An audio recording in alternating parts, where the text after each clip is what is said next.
Salam sejahtera, terima kasih karena bersama dengan saya di Nazlin Unity Channel. Satu tindakan yang melampau tapi mengejutkan kita semua apabila Perdana Menteri Anwar Ibrahim, Apandi, dan 3 bekas Menteri Dr. Mahathir diadukan ke polis. Wow, apa cerita nih? Siapa yang diadukan dan siapa yang mengadu? Beberapa laporan polis dibuat terhadap Anwar Ibrahim, 3 anggota kabinet Dr. Mahathir, dan bekas pegawai negara Apandi Ali Ekoran dapatan Suruhanjaya Siasatan Diraja RCI berhubung kes Batu Putih. Ada netizen kata tindakan ini sebenarnya menjerat leher Mahathir sendiri.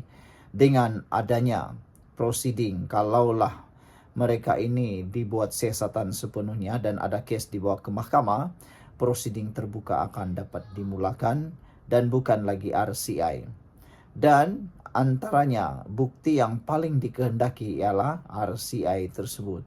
Dengan adanya bukti RCI itu susah nak menipu lagi. Jadi ada netizen kata Tun Mahathir sebenarnya mencipta kesilapan sendiri dan sedang masuk dalam kubur sendiri apabila mereka kata Tun Mahathir menempah maut sendiri apabila ada pengikut-pengikut Mahathir membuat laporan polis terhadap Anwar Ibrahim, 3 anggota kabinet Dr. Mahathir Mohamad.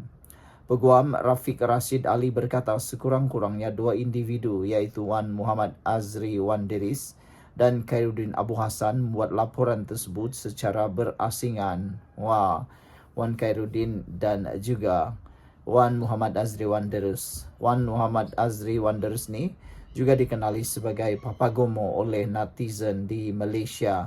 Sama ada beliau mengaku dia adalah Papagomo atau tidak, namun rakyat Malaysia menganggap beliau mengenali Papagomo ataupun Wan Muhammad Azri sebagai Papagomo.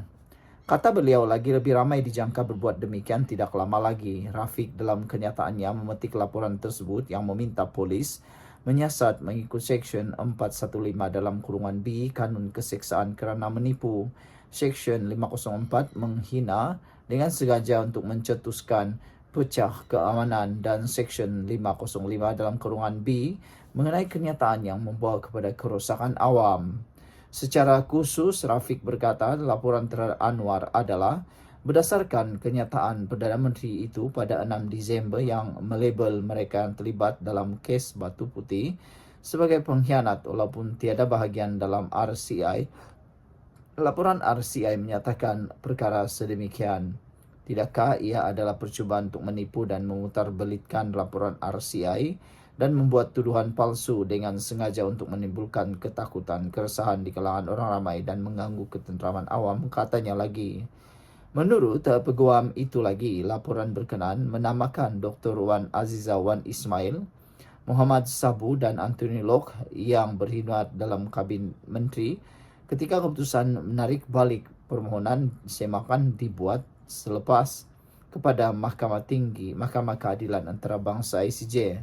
Katanya jika keputusan itu dibuat ketiga-tiga pemimpin utama PH berkenan bersetuju secara kolektif, namun selepas 6 tahun berlalu, mereka menganggap didakwanya mengubah pendirian tidak jujur dan menunjukkan unsur penipuan. Berkenan Afandi, Rafiq berkata ketika itu melakukan tindakan tidak wajar selaku peguam negara. Antara lain, beliau tidak melibatkan pihak atau agensi lain dan timbul isu berkaitan kos dan dana awam, kata Rafiq. Khairuddin pula dalam kenyataannya menyatakan bahawa beliau percaya penubuhan RCI tersebut mempunyai niat jahat sejak hari pertama untuk menganiaya Mahathir bagi tujuan membalas dendam politik Anwar. Justru katanya dia berazam untuk melakukan tuduhan tersebut berhabis-habisan. Alang-alang seluk pekasam biar sampai ke pengkalangan, katanya lagi. Apa pula pendapat anda untuk isu kali ini, saudara-saudara sekalian? Ada beberapa komen daripada netizen di ruangan komen di Malaysia kini ini. Beliau kata Black Hawk 5137 kata alang-alang jadi balaci biar sampai jadi kadam, kata Black Hawk. Pepel Tetel kata tangkap peguam ini sekali mengajar buat laporan polis palsu. Laporan RCI cari kebenaran bukan kesalahan. Rumusan RCI menunjukkan ada pengkhianatan terhadap negara khususnya negeri Johor. Yang arah RCI YDPA yang buat keputusan PM sendiri. Kenapa nak lapor orang lain pula? Malulah kalau tak baca RCI dan bodoh sombong, kata Pepel Tetel. Ping Merlin kata buang masa polis dan mahkamah sahaja untuk menyiasat. Mr. Sakau kata nak tengok juga siapa yang kantoi spin selagi boleh spin, kata Mr. Sakau. Pepel Mouse 7378 menyatakan konon nak buat counter attack dulu sebelum orang buat laporan polis pada Mahathir. Bodah, kata Pepel Mouse. Pepel Mouse 7378 kata kerja bodoh beruk 3 ekor ini konon nak selamatkan Mahathir dari dikatakan pengkhianat. Dasar kaki belit, kata Purple Mouse.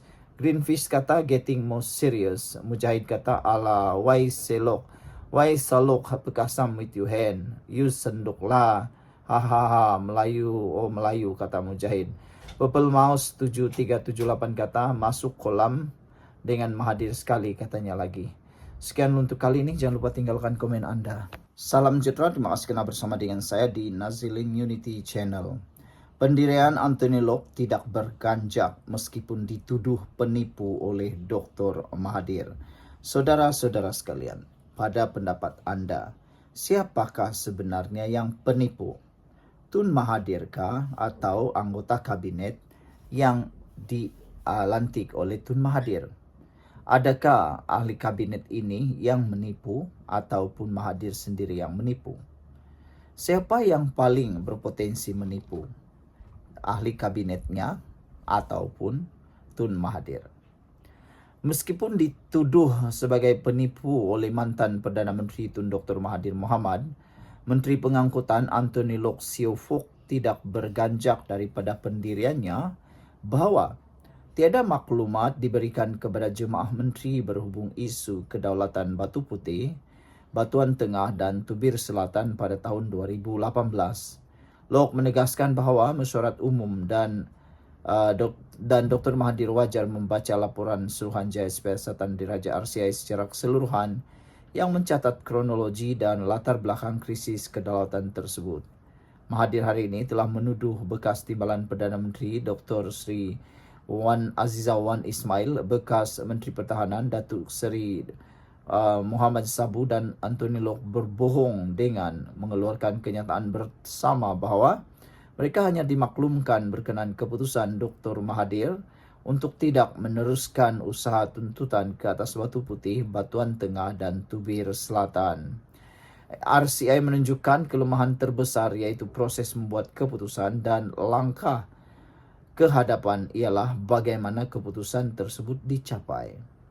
Untuk perkara penting yang melibatkan kedaulatan negara, prosesnya harus lebih terperinci, kata Locke kepada media selepas menyampaikan ucap pertama di persidangan Malaysia China.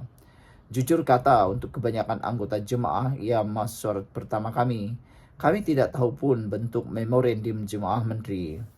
Selepas itu, kita mengetahui keputusan jemaah perlu dibuat berdasarkan kertas kabinet dan perlu melalui proses di mana semua kementerian dan agensi berkaitan memberikan maklum balas dan komen, kata Anthony Locke lagi. Sekian untuk kali ini, jangan lupa tinggalkan komen Anda.